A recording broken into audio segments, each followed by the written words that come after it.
welcome. Thank you for joining me on Talking with Deja Blaise. No problem. So I want to talk to you about your journey in this business called acting. I've known you for a few years, but I don't really know your story from the beginning. So, where did you grow up? I grew up in Brockton, Massachusetts. Okay. Haitian mother and father. 5 siblings in the house. And I was a middle child. Are we going to like shrink them over? Like, what are we doing? You can, hey, as far as you want to go, because I'm leading up to how you became an actor and what got you to this point. But that could be part of it too, having 5. Yeah, 5 siblings. Like I grew up with like 5 siblings in the house. Around like 11, 10, I decided I didn't want to be like someone they fed or like they had to worry about. So I started working myself, and I always was like always on the hustling mentality type vibe. Yeah. When I went to college, I didn't know what I wanted to do either, and then I found out there was a career path for just being a hustler, which was called entrepreneurship. Yeah. So I was like, let me do that, and I started doing that. And then as I was in college and working and having my hustles going on, I got bit by the acting bug via a radio ad called Pro Scout, which was some scam thing going on that they still do. What is it? It's called Pro Scout. So what they do is they grab a bunch of kids from all over the world, and they travel around the world taking money from people. So they're like, hey, we'll give you some space time with some casting directors from LA or New York. No. You pull up to this thing, and you pay $150 or $250, and you go to this thing, and we give them a headshot, you do this, you do that, and then you talk to casting directors. Like if the casting director likes your look, maybe they'll do something. They'll call you in, or they'll keep your headshot, this and that. I didn't go that far. Yeah. I was like, oh, they're asking me for money? I was like, no, I'm not doing it. And then, so I started doing background work, and then I booked like The Town, I booked The Fighter, this and third, and I was like, oh, this is cool. Yeah. But those were like cattle call type deals. Right. That's how I learned what the term cattle call is. And then I started doing background on a show called Body of Proof. And I was like, oh, these are dope. And the actors on the show were really cool. Yeah. So I was like, okay, all right, this is not bad. And then my brother passed away, and then I was like, all right, I need to do something. Yeah. Like, I need to really, really do something. And I left Boston. I called a friend that I knew that lived out here. And he was like, yeah, man, you come live with me. It's going to be fucking amazing. Me, you, my brother. My brother's already asked. He's at Hotel for Dogs. It's going to be great. Nice. I'm like, word. Someone's already in it. I got a place to stay. I got to spend no money. I get out here. I get off the plane. He's like, yo, you can't live with me, man. It's not going to work out. Me and my brother are fighting. You can't live. No. I was like, fuck. So I was like, yo, what the fuck? I'm homeless. Yeah. So I got to get off the plane. I'm like, homeless. So I was like, fuck. And then I ended up living with his neighbor who lived across the street, across the pool, in his studio apartment, which was like 400 square feet or four, I think it was like 400 or 500 square feet. Yeah. And he had like queen size everything, queen this, queen that, big dresser, big TV, big couch. Wow. I'm like, yo, there's no place to move in this place. But I ended up staying there for like 6 months. I ended up staying there for 6 months. I booked the movie Project X. 6 months into me moving out there, I went from being background on one of the days to being talent the next day on the show. Wow. And that's how I got my SAG. And then... So wait, so how did that happen? How were you able to maneuver that? Maneuver that? Yeah. It's all the hustle. That was called... I harassed the casting director. Like, I harassed the fuck out of him. I was like, yo, that's my role. I'm gonna do it. He's like, you got an audition? No, I don't. That's me. That's how that works? That's how that worked. Oh, that's how you can't do it now. I was gonna say, was that easy? Call me back in 5 minutes. Call me back in 4. Call me back in 6 minutes. Call me back in 5. Call me back in 10 minutes. Call me back in 11. Yeah. And I call him back in like 8. I was like, yo, look at my picture. My picture's on the cast. It's in there. It's a small role. I saw it come through breakdown. This character is me. No, you're not gonna get anybody else that's gonna be able to do it. Mm-hmm. Just confident. And he was like, all right. So when you get the set, tell me you're the guy. I said, all right, cool. Got the set. And I was like, yo, I'm already working on the job. I'm already there. He's like, all right, fine. You're already there? Let me see a picture. Show him a picture. He's like, all right, cool. You're the guy. I said, cool. Go to set. I went from background over here. Don't touch that. Don't eat that. Da da da. To, let me see, like, how you doing? Is everything okay? Do you need anything? Do you want me to take you to your trailer? How do you want? Do you want anything to eat? Coffee? You want something to drink? What's going on? I'm like, wow. I'm like, fuck you. I know you were the guy that was being a dick to me yesterday. Yeah. Like, don't give me that bullshit. Yeah. And so I'm like, yo, that's why I've always been the person that's like always cool with everybody. Yeah. Like, right. Well, yeah. But I'm always cool with everybody. Like, but I promise you, I'm telling you, I have a problem with you. But like, I'm not gonna sit there and I'm not gonna play nice, cause play nice. I'm not gonna just play nice. You know what I'm saying? Like, you cool, I'm cool. You know what I'm saying? Yeah. Like, so when they were doing that to me, and I was like, yo, you guys being dicks. Like, these people are dicks. Yeah. But it's like, I'm not just no one to complain to, really. Right. So it's like, you're just talking to other background actors, and they're like, whatever, I don't care. Yeah. You're making your check, right? You're good. I'm like, yeah, but this bullshit, like this.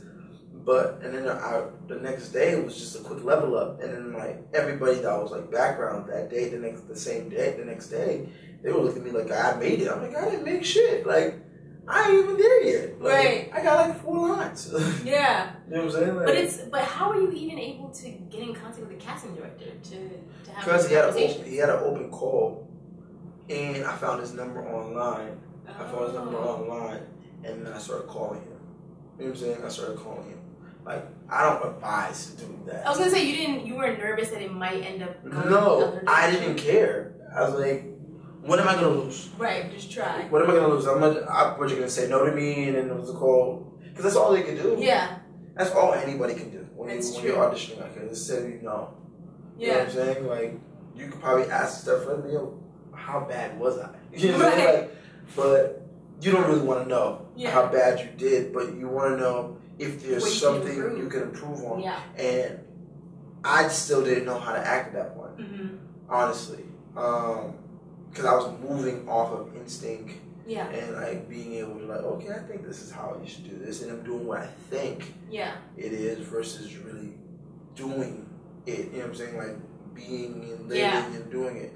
So I didn't really love acting until I got to class. So when I got to class, that's when I was like, oh, this is something that's really, really good. Like, this is lightweight spiritual. So it's like, I was like, I'm not doing anything else. Where did you go to school? Where did you take classes? I went to Playhouse West over in North Hollywood. And that was the best experience ever. I would not be where I am right now if I didn't do that. Nice. I literally wouldn't. Yeah. And how long ago was that? I still go. Oh, nice. So you continually. Yeah. I just don't go all the time now, but I still go. Like, I still work with my coach, Holly Gagne. I still work with her. I saw her yesterday. Yeah. We worked together on this project yesterday. Yeah. But yeah, man, I still go. Like. Right, still honing. I'm still honing. I'm not a master yet. So, and I want to be a master. So, like, I'm not a master yet, and because I still get caught up in my head and this and that and third, but. So I want to be a master of this, so I continue going. Nice. Continue learning. Yeah. I mean, your story seems like one of those stories, at least that one you have, that a lot of actors say where, I think Barbra Streisand had one where she like put gum under the desk and they had to call her back in because of it. Or rather she was chewing gum and they thought she was, and that was an issue, but she really wasn't. It was just like a technique to try to get their attention. I think Niecy Nash had a similar story where she went into an audition room and she asked them if she had the part like right away. And, like things where you take these bold steps just because you don't have anything to lose and it's an opportunity to try something and it actually works out. That's what sounds like one of those experiences. Yeah, that's how I was insecure too. Yeah. I thought it was bad. It was fun though, but it was like I just took a risk. And same thing with American Crime. I just took a risk. Yeah. I took a risk when I was in the room. I was like, I don't like these words. I'm doing my way. And it was like, all right, cool. Like, I think I like it. Yeah. Yeah, very great. Well, okay, so we're gonna get to those two because I know those were the most recent things. Right. So after you came to LA, you I guess got this opportunity on this show, and then from there, was it the same thing? Were you able to have success after success, or what was the next step after that? After that, it was like, okay, I gotta get an agent. So I started looking for an agent. And then I got everybody. I got the agent, I got the manager. I got the manager first, and then they got the agent. No one returns your phone calls. It's like, oh, you got a day player role. You gotta see when it comes out, what happens. Yeah. So I didn't get nothing happened really. And then as I was doing that, I got a phone call from Nike, and Nike was like, "Hey, we want to fly you out to Vegas to do a shoot." I'm like, "Okay, how'd you guys get my number?" What? Yeah. Yeah. I guess like I was just online blind submitting. Oh. And like they called me back, and they were like, "Hey, we want to call you. We want to book you off for this job. This and third." And they flew me out to Vegas. All expense paid for my hotel. I don't know nothing really at this point. I still don't know. I didn't know nothing. I haven't been in class yet. I didn't do that stuff yet. Yeah. Because I was still like in my head, like, I booked the job without even having an audition. Right. I'm good. Like. Yeah. And then I booked this job to Vegas. And they're like, "Yeah, how do you want to get there?" I was like, "Bus." They were like, "No, we'll fly you." I was like, "Okay." They were like, do you want it in the morning, afternoon? I was like, whatever's good for you guys. Yeah. Get out there, and it's fucking amazing, man. They put me in a nice hotel. I'm like, what the fuck? This is like the moment where I said I'm not going back home. Yeah. So it's like I go into this nice hotel, and the hotel's fucking phenomenal. And I'm like, yo, who am I staying here with? They're like, no, you're staying here by yourself. I was like, oh, wow, this is dope. Then they're like, oh, the director is Anthony Fuqua. I'm like, oh, that's training day. Dope. Like, it was dope, man. And that was such a dope experience, man. Yeah. And then Antoine. Yeah, Antoine Fuqua. I said Anthony, right? Yeah. I kind of fucked it up. No, you're good. Yeah, Anthony Fuqua got me, and they picked me for the thing, and I met a dope stylist. I met some dope people there. Then I met this guy named Maceo Royster, and he was like, "They picked you?" I'm like, "Why not?" Right. I don't know what the fuck I'm talking about. Why not? Yeah. They're like, "Hey, picked you, huh? All right, yeah, okay, all right. What's your name?" I was like, "Gene." He was like, "Gene, huh? Mean Gene, huh? Mean Gene." I was like, "Yeah, man." Like, I was going by Gene at that point because I was like, I was tired of correcting people. So I was like, "Mean Gene, huh?" I was like, "Yeah, man, just putting in work out here." He's like, poker face like a motherfucker. I don't know what the fuck I'm talking about. And then the next day of shooting, like after we're done rapping, they gave me a bag, like an envelope full of money. I'm like, "What's this money for?" They're like, "Oh, it's your per diem." I'm like, "What's per diem?" Yeah.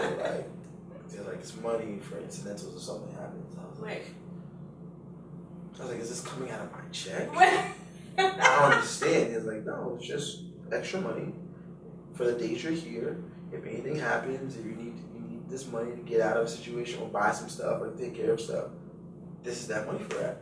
I said, "So this is not coming out of my check, but you're giving me this money." I was like, "All right, cool, great. Let's treat you to a casino and spend that money." I made it back. I made $1,000 that night though. Wow. Gambling, but I didn't leave with that money though. Yeah, well. Because I spent. Vegas is smart. They give you you make money and you spend money. They give you tons of opportunities to be able to spend it right over again. Bags, so you never leave with it. Yeah. That's such a smart idea. But yeah, man, like it was fair. So that was because I've been waiting for the ball to drop in this story, so that it was all like just an amazing experience. It was all an amazing experience, and I was like, I'm never going home. Wow. Like it was that moment. Yeah, that's with all this stuff, and I was like, I'm not going home. Like this is what I want to do for the rest of my life. Yeah. But it was still at that point. It was not like anything besides the the look and feel of fame. Right. You know what I'm saying? Like, at that point, it was just all surface. It wasn't the craft yet. It wasn't the craft yet. Yeah. It wasn't until I got in the acting class, that's when the craft became the thing I fell in love with. Right. You know what I'm saying? Like, everything else was like, oh, fuck, you flying me out? Great. Oh, you gave me a hotel? Great. Oh, you first class? Amazing. Yeah. Like, oh, you driving me around, you got a little sign with my name on it? That's fucking dope. I was like, I'm not leaving home. But it wasn't until I went into class and saw what real dope dope living looks like. Like living looks like, and I'm like, oh, I can't fucking have that. Yeah. So I was like, that was it, man. And that's all I want to do now. It's like, I want to be able to live like that on camera, and I'm just trying. I'm like working on being able to accomplish that. That's amazing. That's like an amazing, like one of the first experiences to have into the business, because most people are background until they get like a line. Yeah. And you were able to kind of expedite that and move to so many other things, and so that's good to see. Like it wasn't just that, because you got a taste of that, but you realized that's not all that I'm after. There's more to it, and it's the craft that you found that kept you there. Yeah. Because I could have left a long time ago. Yeah. I did something else. Like, yeah. Because like if you just fall in love with just the money aspect of it, then it's like, you know what I'm saying? Like you can make money doing anything, honestly. Yeah. But the second you find out what it is, like how dope it is, like you want that all the time. Right. And you get mad, you get so mad when you don't feel like you got it. You know what I'm saying? I get mad, at least I get mad. And you just want to keep working toward it. Yeah. Yeah. Yeah. Because it's unattainable, really, I think.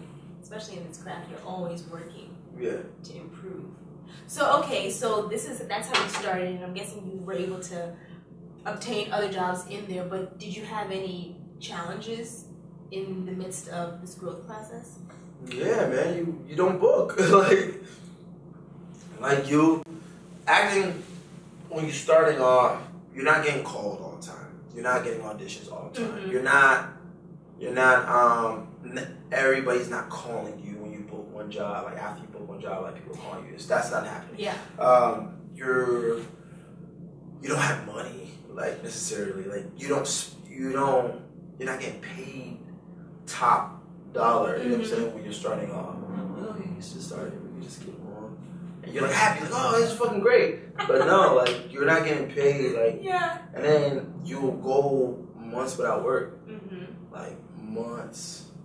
To the point where you gotta like go and get an EBT and get unemployment. You know what I'm saying? Like you gotta get all that shit, and then that sucks because like you're like you feel like you're better than that, but then you find yourself in that fucking excuse me, I'm swearing a lot. No, you're fine. Then you find yourself in those places where you're like getting unemployment.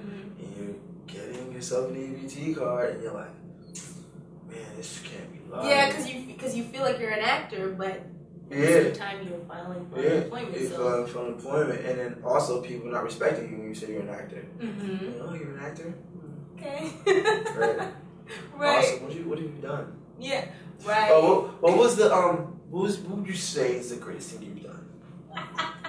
Oh, you do. Oh, you do that. Okay, cool. Right. Yeah. Awesome. So you do what? What was that? I never saw that.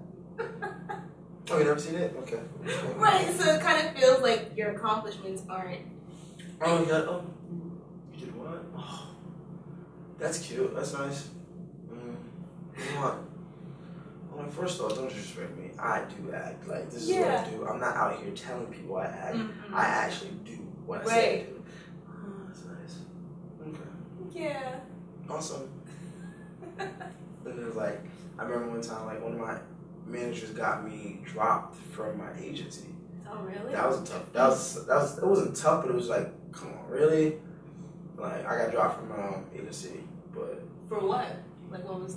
Oh, the issue was, like, I booked a Cheesecake Factory commercial, and when I was signing the paperwork, they sent me the check, And I said, oh, this check came to me. I gave it to my manager. And my manager took the money out, took their money out, and then gave the agent the check.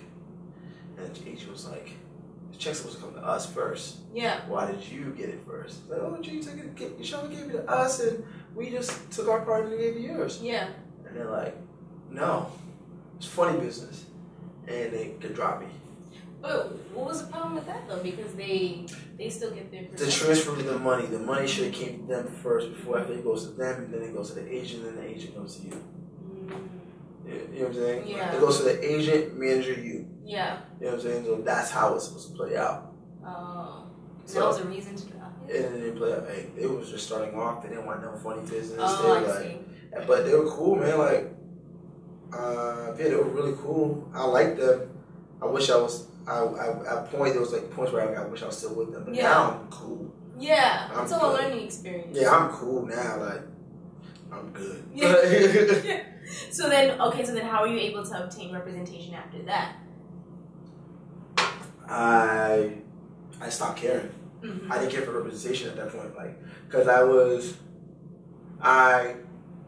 I had representation. I lost representation. My manager got me another representation. Those people were cool, but then they started taking money, started double dipping in my checks, and I was like, this doesn't make sense. Yeah. They're telling me that's how it is, it's standard. And I'm like, it doesn't make sense how that would be standard. Right. So I dropped them, and I was like, fuck this. I'm gonna just start creating my own stuff. Yeah. I'm gonna start creating my own stuff, and by that time, it's like I did prayer campaigns this, that, and third in between. And then I took an internship working with the Eric Andre show on Adultswim. And Eric was like, oh, you're a cool dude. Take him on tour.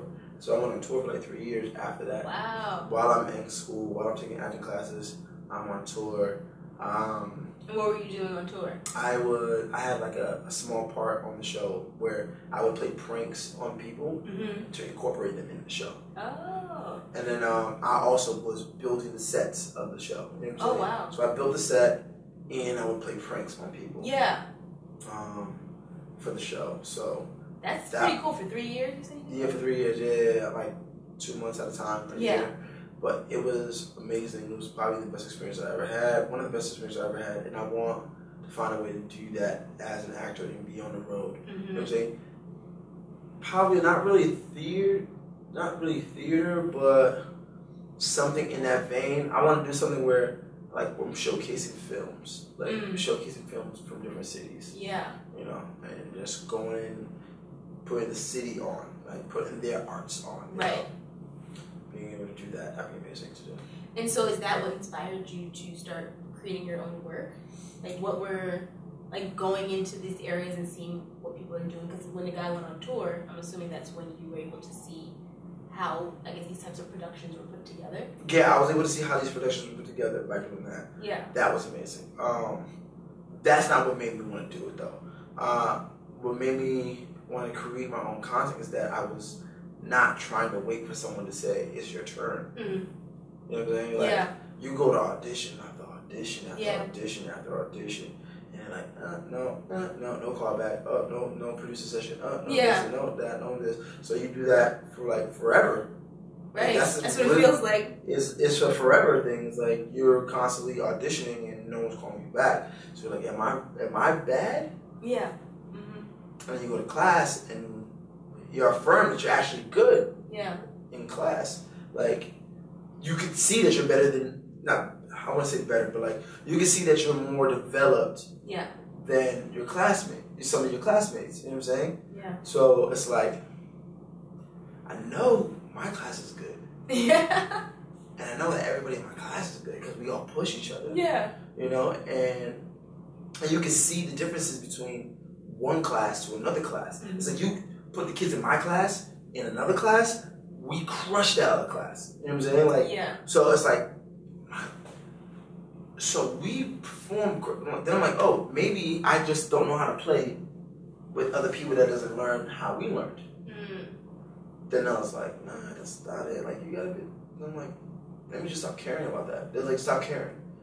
They're like, stop caring too much about that. Cause like I remember I had time. I was asking my teacher. I was like, yo, I'm having a hard time working with people that hasn't trained in my technique. I was like, I'm having a very hard time working with them because they don't want to play with me. Like, they're not playing with me. And she's like, everybody gives you something. Just take whatever it is they give you and just play with that. I'm like, okay. And that changed my mindset a little bit. And it made it easier to work. Then I was like, you know what? I still want to create. I want to create my own film. Mm-hmm. So I scouted kids from class, got the kids to do a film with me. Oh, that's nice. You got to do it with the team, yeah. Yeah, I got the kids to do put my own money up, raise the money, put money up, and create a film. And that did. Oh, no, I didn't do too well. I didn't do well at all because I did too much shit. I was like, I'm acting, I'm directing, I'm acting, I'm producing, I'm writing, and da da da. Yeah. So it's like, you know, I'm like loosely based off me and trying to like add other things that I just like into it, and that didn't pan out. So like I showed it to a festival, people liked it. Mm-hmm. Some festivals. I showed it at a festival. I screened it. Some people liked it. But yeah, I was like, oh, okay. I want to create my own shit. Right. I want to create my own stuff. That way, I don't have to worry about someone casting me in something I want to do. I can create the thing I want to do. Yeah. And show everybody, and you can either like it or not. I still got fulfilled out of the process. Right. Exactly. And I'm also learning because now I actually want to own my own production company. You know, at one time. So. Right. Yeah. So. And it's good to be able to see both sides of it, not only being the actor, but being someone behind the scenes as well, putting these productions together. And it helps to work in tandem because while you're also going to be booking other work on those other times or even in tandem, you're creating your own content. Yeah, man. And then I started doing a lot. Like then I got roped into directing. That's fun. Yeah. That's fun. It's a whole other experience. I can imagine. I got roped into producing stuff. That's cool. I don't really like it that much. Mm-hmm. I'd rather direct than act. Yeah. And lightweight write. I like to get the idea and concept out and then have somebody else write it. To develop it. Yeah, finish developing it. But I'm really good at like coming up with the concepts and stuff like that. So in a sense, I still produce, but I'd rather someone else do all that legwork of trying to get people together. Yeah. Like I'd rather sit with my idea and show visually how it looks. Right. You know what I'm saying? From directing. More big picture. DP. Yeah. Know how everything works. I know how everything works now. I'm like literally the guy. You know how they be like, oh, you guy who starts in the mailroom? Yeah. I'm like that Work guy. Your way up. I'm like that guy. Thing is, like, it's just funny. It's like, oh, we show you everything that's dope. This could be yours. Yeah. Then we're gonna bring you all the way back to the bottom of the floor. And you bring yourself right back up to that spot. Yeah. Exactly. That's the experience you had. That's my experience. It's like I'll show you everything. You can have all of this stuff. This is all possible. Right. Like you could accomplish all of this. Now you gotta work for it. But now I want you to come back all the way down to the bottom of the floor. Yeah. And then fight your way back up top. Right. Yeah. That's amazing. Yeah. I love that that's what's been happening because you can taste it. Like you know exactly what it is. Yeah, I know exactly what it is. Like I taste it and I regress. I taste it and then go back. Yeah. Taste it and go back. And I'm like at the point I'm like, I just want to stay here, man. Like. So let's move now to your current work. So you've had all these different experiences, which seems like a good variety of experiences over the past few years, which is amazing. And so you were on American Crime and Insecure. So what was the process for both shows? Because they're both amazing productions. So what was the process in booking them, and then what was the experience being on them? It's auditioning. Same process as I always audition. But I just took more risks with it. You know what I'm saying? What do you mean? Well, like they hand me a script that's in Creole, and I was like, this doesn't seem like how I would talk to my mom. Mm-hmm. So I took my own liberty with the script and just changed it. Really? I just changed it in the room. I'm like, you're not gonna understand what I'm saying. I'm saying anyways. Oh, yeah. So it's like, I'm gonna change it. And they called me back. I was like, all right, cool. And then I'm in now in front of the casting director, the casting director, the producer, and the director, and I took my liberty with the script again. And they was like, "Why did you change it?" Yeah. I was like, "Because that's not how I talk to my mom." Right. It was like, how does it feel to you? I was like, it feels like someone talking to someone like a teacher or someone that's not really related to them like that. Yeah. Like, that's what's missing. It's like, it doesn't feel, connection. The connection, it doesn't feel like that. And she was like, "Oh, okay." And I was like, "Well, may get that, it may not." Right. And then they called me back and I was like, "Oh, you got it." And I was like, that's amazing. And so they didn't, because you always hear people say the writers will have a problem if you change any word.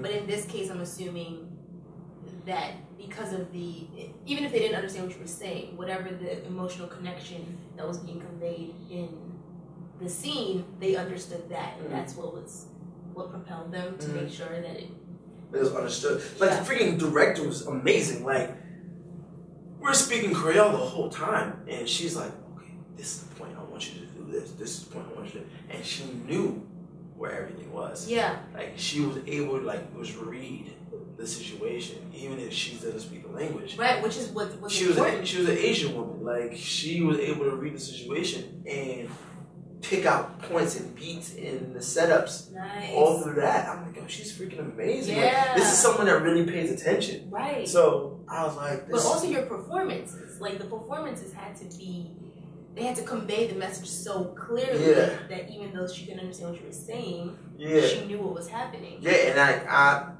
that's because of Playhouse West. That's because the writer let me have liberty to do it. Like, that's because, like, they allowed me to live. Okay? Yeah. You know what I'm saying? They allowed me to live. They allowed me to play. They allowed me to do all this stuff. And then also, the Miko, who's playing my mom, was super dope. Like, she was like me. She was like, "Yo, I heard you're my son. Let's go study. Nice. Let's go rehearse." Yeah. You know what I'm saying? Like, I was like, "Yo, let's go work on this thing. Let's go do this, that." So I was like, completely different. It was amazing. It was like, I feel like I'm back in school. Right, like getting into it. When I was in school, like, we would meet, coffee shop, working on breaking down the script, call my mom, "Yo, mom, this doesn't really sound right. Sean changes this, and just changes this." Like, we were working with them. I'm like, it was. It's like putting the research and the time. It was dope. That's amazing. Dope. And so then, okay, so now your experience on Insecure, which was another wonderful accomplishment. What was that like? What was the audition process like?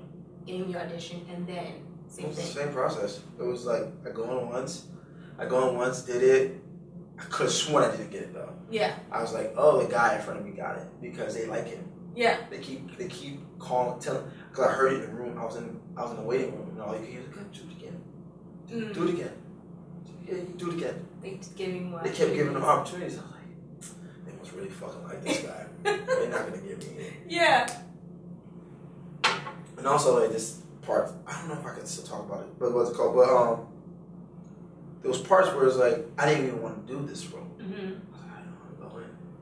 And people was like, "Just fucking do it." Yeah, but why didn't you want to? I don't know if I can talk about it yet. Okay. But what's it called?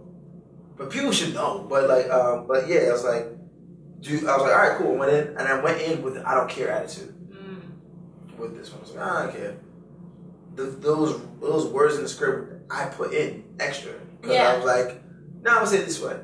Yeah, to make it more, I guess, internalize it. It was like, and I gave like nonchalant. I was like, "Don't care," whatever attitude. Right. You know what I'm saying? I was like, fucking annoying as shit. Like, I was like, they were like, "Oh, okay. Yeah. Like it. Could you do it less bitchy?" I was like, "Cool." I was like, "Cool." And I did it another way, and they were like, "All right, cool." Next day, call me back again. I was like, "Okay, cool. You're not gonna call me back for that one. Yeah. Do the script away. Not worried about it." Call me back again. I was like, "All right, cool. Come in for this one. They're like, you're gonna read it with Issa." Nice. Like, all right. And then I walked in the room.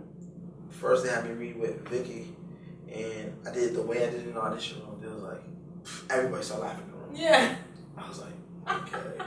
Because the scenes with her are so funny. I was like, okay. Alright. So they fuck with it. Yeah. Then I was like, then I did it again. And it was like, oh, they started laughing. Then I was like, alright, we're gonna move to scene 2. and then like I just like moved my chair out. Issa was trying to like move. I was trying to move closer for Issa. Yeah. Then I realized like, nah, fuck that. You come to me. And then boom, boom, boom, and then she was like, everybody started laughing. Yeah. And I was like, everybody's fucking with me. All right, cool. And I was like, all right. And then I let it go. Yeah. I let it go, and then I was like, okay, I'm not gonna get called for that because there was another guy.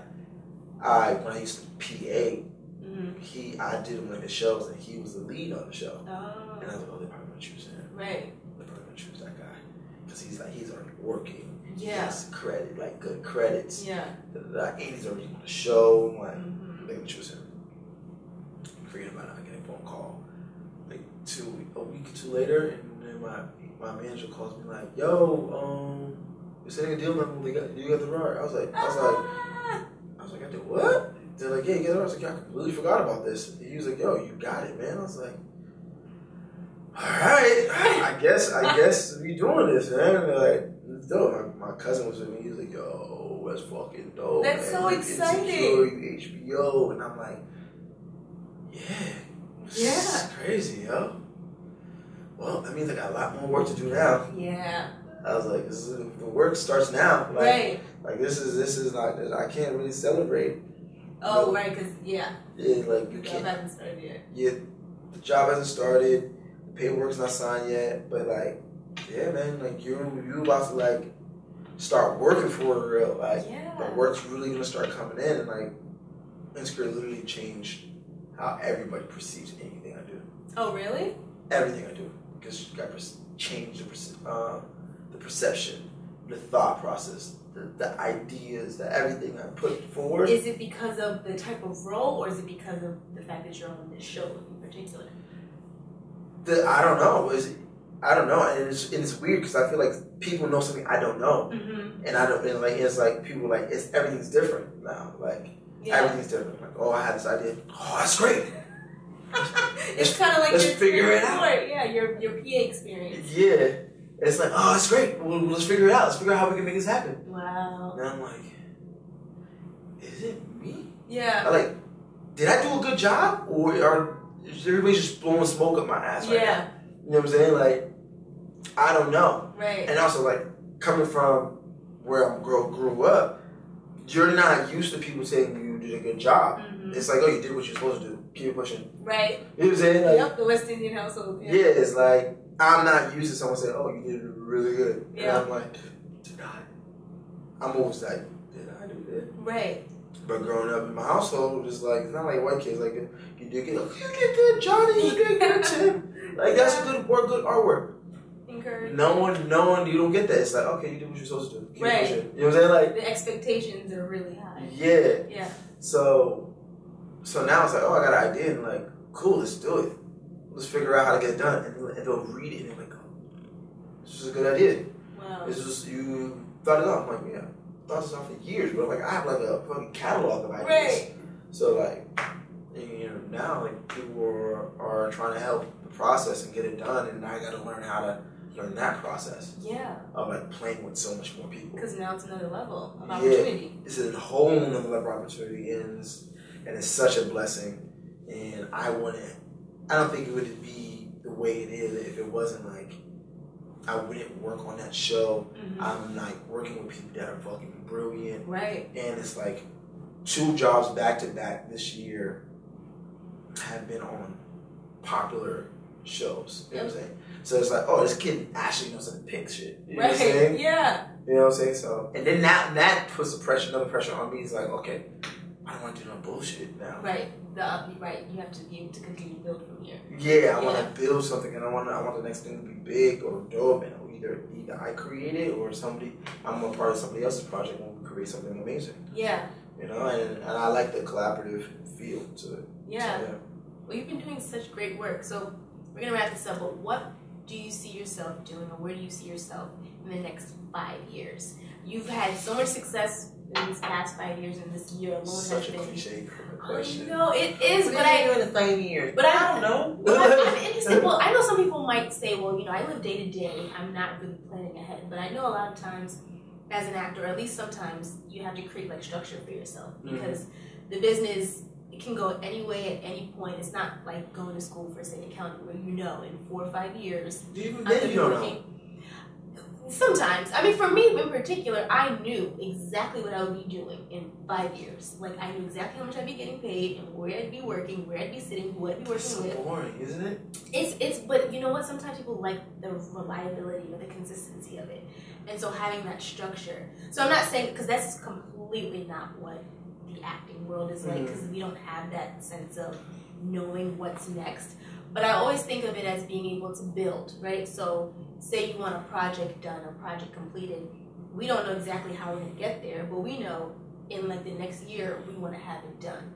And so that's what I mean when I say in the next 5 years. And what are your long-term goals for yourself? Like, and it doesn't necessarily just have to be related to acting specifically, but just as a human, as a person in this world. Like, what do you want for yourself in the next 5 years? I want to travel more in the next 5 years.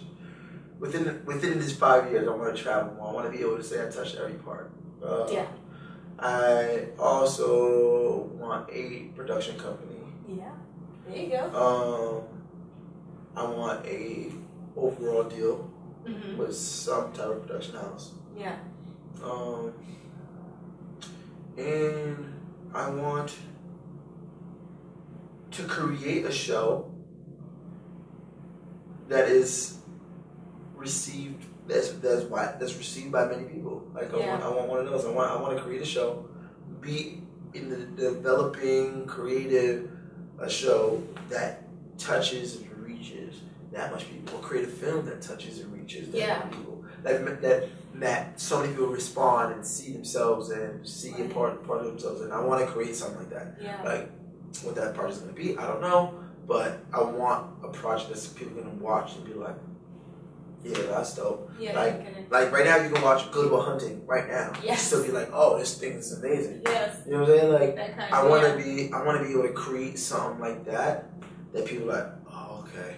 Yeah, it's timeless. You know, it's timeless. Insecure is gonna be timeless. Yeah. People are always gonna refer to Insecure, they're always gonna refer to Issa. Yeah. Issa's like a household thing. You know what I'm saying? Like Good Will Hunting, timeless. You know what I'm saying? Yeah. And they all created. Started their own projects. And started their own project. Yeah. Freaking Family Guy. People reference Family Guy all the time. Like, I want to create something. Yeah. And someone's going to be like, yeah, that touched me, that reached me, that I heard that message, I know what's going on in that thing. I laughed, I enjoyed, I cried, I did something. Yeah. I want them to be able to feel that in something I've created. Right. It'll be part of your legacy. It'll be part of my legacy. But yeah, man, and be able to just spend more time. I think within 5 years, hopefully I'm like financially free, so I can just do shit. Like just be able to do and invest back in other people. So yeah. Oh, that's lovely. Well, I like that your 5-year plan. It's nice to be able to hear those things because the majority of the audience that'll be listening to this are other actors, and to hear where you started and where you are now, and then know what your plans are for the next 5 years, it's inspiring, you know? It's motivational to people who are starting out and maybe they don't have all the steps and they don't have the structure, they don't have the plan, but they have goals. To know that you were able to start out doing background and get a role and just be able to get to where you are now, they know it's possible. And so thank you so much for being inspirational and just being who you are and working, being a working actor. So thank you so much for being on the show.